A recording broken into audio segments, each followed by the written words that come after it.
Haba budin shushu ya kejengkran jong uba Ardent. Haga konferensi keseng Tamil Nadu People's Front kabalong mata kasngi kah nrutarik ukula lekot araja arfusau uba Ardent ula ong. Bakade ke kamram jong kitu kibadon haki bos sensar. Ban pek ban kmi bakan don kerja long Kawei, kerja sok san, bat kerja ngateli jong kipat nong snong jong kari India.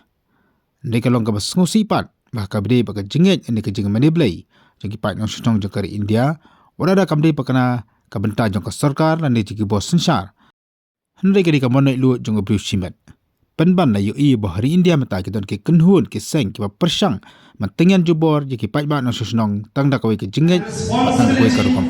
Of those who are at the helm of affairs to ensure harmonious and cordial relationship among all communities in India and to create a sense of brotherhood among different sections of people of the country. When it comes to religion, it needs to be reminded that religion is not supposed to be the subject matter of the state. However, it is purely a personal matter.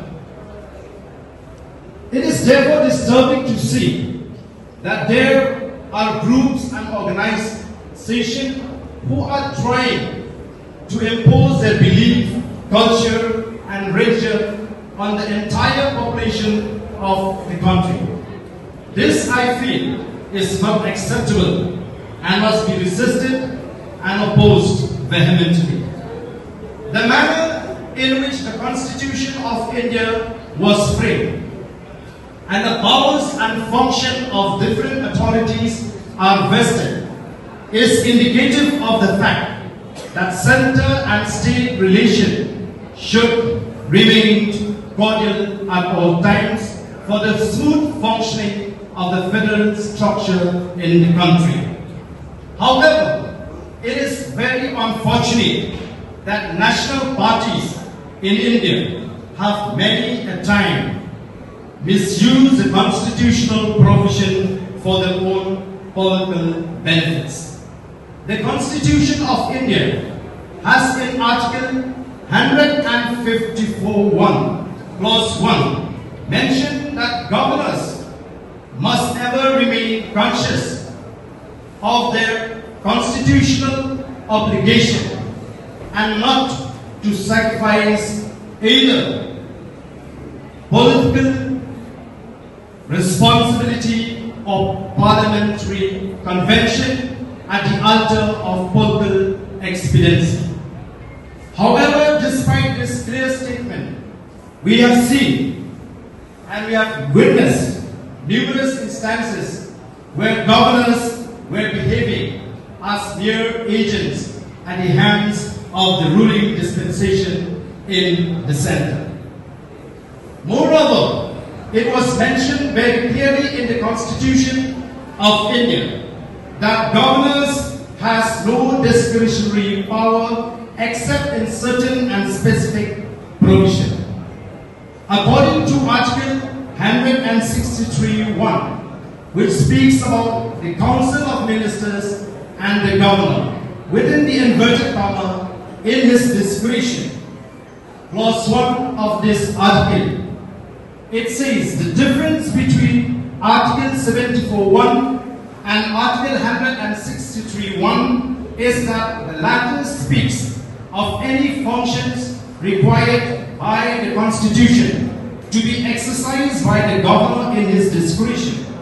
But the only instances of functions required by the Constitution to be exercised by the governor are: number 1, the power of the governor of Assam under Para 9 of the 6th Schedule, and the functions of a governor appointed to be administrator of a union territory under Article 239(2), the power to make rules under Article 371(a)(1)(d), matters related to Twensang district under Article 371(1)(f), the equitable allocation of money provided by the government of India between parts of Nagaland under Article 371(2) 371A to B, the expression in his discretion in Article 166(1) should also be read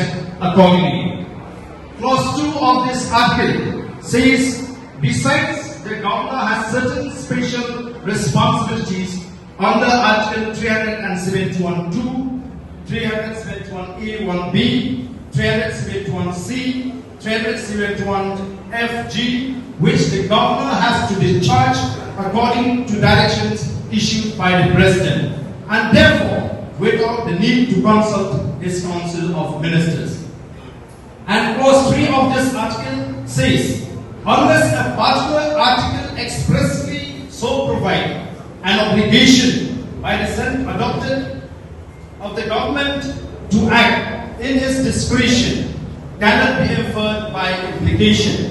Article 163 makes it quite clear that except in cases where the governor is required to act in his discretion, he is to act on the advice of the Council of Ministers. We have been witnessing the arm-twisting tactics adopted by the central government through the use of central agencies like ADs, CBI, in order to pursue their political agenda. It is very much unfortunate that parties in power have openly disregarded the rule of law. You know why I decided to attend this conference today? It is because I apprehend the danger that may put the country at risk. I strongly feel that we should be prepared to fight back, not only for our personal survival, but for the protection of the Constitution of India. The growth of India does not depend on which religion we belong to. However, it depends very much on good and effective governance. Personally, I understand that there is no other principle which is better than what it is written in the scripture, which has been my very foundation in the field of politics. Therefore, I strongly believe that it would be for the interest of the country that we incorporate God's principle into our politics. The Holy Scriptures have categorically stated that the kind of governance which the Almighty had commanded.